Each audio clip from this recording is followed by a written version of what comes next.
For millions of Americans, one of the most popular ways of trying to become wealthy is by playing their state's lottery. According to Vox, over half of the US population will buy at least one lottery ticket this year in an attempt to strike it rich. For those who might not be familiar, everyone who actually does go on to win the lottery has two different options in terms of how they'd like to receive their winnings. They can either receive the money in a single lump sum payment, or you can elect to go for an annuity, which will pay out your winnings over the course of many decades. Not surprisingly, the vast majority of lotto winners choose to receive a lump sum payment. Although some news outlets will try to say it's smarter to go with an annuity, the fact is they're wrong. If you're actually good with money, then you'd be better off receiving all of your money up front, even if that comes with a slight penalty that wouldn't with choosing an annuity. Getting paid all the cash comes with a lot of excellent benefits, from being able to cover a larger unexpected expense in any given year, to being able to use the extra money to invest and grow even bigger. In the same way, it's my belief that many investors would be better off investing in higher yielding stocks today and receiving larger amounts of their cash flow from their holdings today, as opposed to holding lower yielding growth stocks and waiting for them to grow over the course of many decades. I've said before that it's a lot more satisfying to receive larger dividend payments right now and not settle for a lower amount today and hope that they'll continue to grow over a long period of time. Now, I've been completely upfront, and I've never claimed that income investing is the best investing style for everyone, but rather it's all a matter of personal choice. But in this video, drawing some parallels from winning the lottery, I'd like to make another argument for investing in higher yielding investments, which is that it's always better to get paid more today from your dividend stocks and not wait until later. One of the best reasons why it's better to pick larger payouts now is because of the increased flexibility you'll immediately have if you're investing in a non-retirement account. When a lottery winner chooses to receive all of their money now, they can spend some of it right now and save the rest for other things later down the road.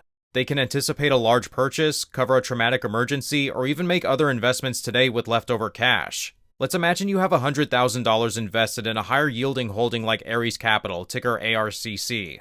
This popular income stock currently yields 9.35%. If you had $100,000 invested in them today, that would result in you getting about $781 a month. That would be dividing the quarterly payments by 3. If you had a larger expense come up, like having to take out an auto loan after your car was totaled and needed help covering the monthly payment, you could do that with your dividends and not have to sell any of your capital investment. An investor could choose to not reinvest their dividends for a period of time and instead use their dividends to cover something like this. If we face the same situation of needing to cover a larger expense with a dividend growth investor, we'd have a much more negative outcome. Let's now imagine someone saved up $100,000, but this time in Sherwin-Williams. SHW is a really popular dividend stock that has really good dividend growth in its distributions.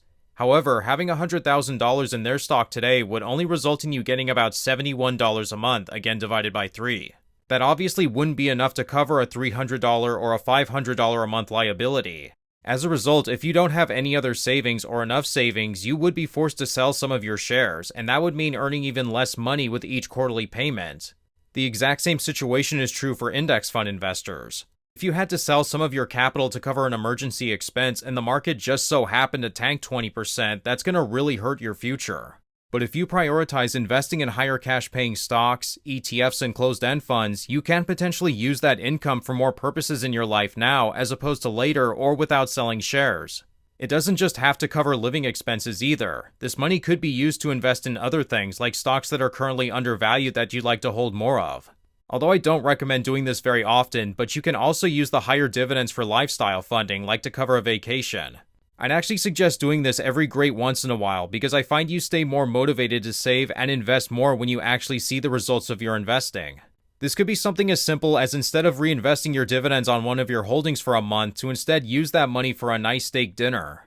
Rewarding yourself for making it as far as you have, I think, is important, and it's harder to do this with other investing styles without risking your capital. I'm planning on using a small amount of my dividends from last month to fund a part of my trip to Dubai later this year. But of course, just like if you're a dividend growth investor, if you don't need the dividend money, it's really important to keep reinvesting your dividends to allow them to keep snowballing. It's a common misconception that if you hold only income-producing stocks, which don't normally grow their dividends very often, then you won't experience any growth. It's important that if you are primarily an income investor, that you do hold at least some growth holdings in your portfolio, which is what I've always advocated for.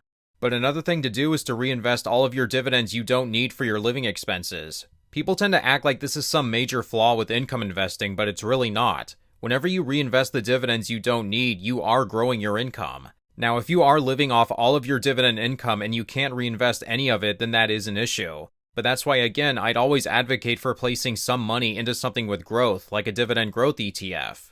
As investors, we're always aiming for some kind of goal we have in mind, which is usually to retire as soon as possible. We often tend to be so future-focused that we choose to never benefit at all from the years of hard work we've already put into our investments.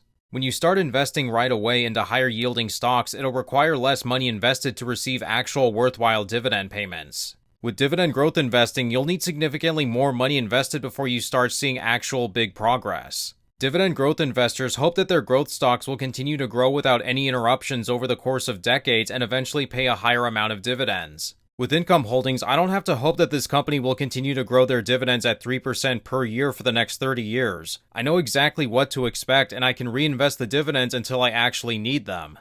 Obviously, high dividends can get cut, and critics of income investing will sometimes say to avoid even slightly higher yielding stocks because their dividends could get cut. And sure, it is technically true because no dividend is guaranteed. But people act like this is something that doesn't happen to lower yielding stocks as well. There's plenty of examples out there of dividend growth stocks slashing their dividends just like some income stocks do. US Bank Corp, General Electric, Pfizer, Eli Lilly, Walgreens, Intel, and the list goes on from there. Some of these companies grew their dividends for decades and it all came crashing down. People who held these stocks and contributed to them over the course of decades, hoping to someday live off their dividend payments, got the rug pulled out from under them. Not to mention, some alternative investments like REITs and BDCs have to offer higher yields because of how much they're required to pay out to shareholders. But my point is, I find income investing to be the easiest type of investing style to do two really important things. First, it's the easiest and quickest investing form to create another stream of income that can be used to cover a lot of different types of expenses. Second, it's also the easiest way to occasionally enjoy the rewards of your hard work. I can simply elect not to reinvest a couple of my dividend stocks and transfer the money to my bank account. I don't have to sell shares of my holdings and worry about share price movements. I always find it a lot easier to use dividend payments rather than depleting my capital. You obviously don't have to reward yourself if you don't want to, it'll ultimately get you to your goal faster. But being an income investor really does open up another source of income that I don't think investors should be afraid to use if they need it. Again, I'd like to reiterate that I don't have anything against dividend growth investing, or index fund investing, or practically any form of investing. As much as I would love to convince you that income investing is a great method, if you want to stick with a different form of investing, then that's your choice. It's better to have some kind of investing strategy as opposed to nothing, as long as you're not gambling.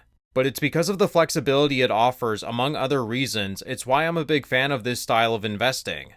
But with that being said, that's going to conclude today's video. If you'd like to connect and also see what's inside my own personal dividend portfolio, then feel free to check me out over on our Patreon, where you'll receive updates and be able to talk to me and other higher yielding dividend and income investors. But with that being said, thank you all so much for watching today's video, and until next time, take care.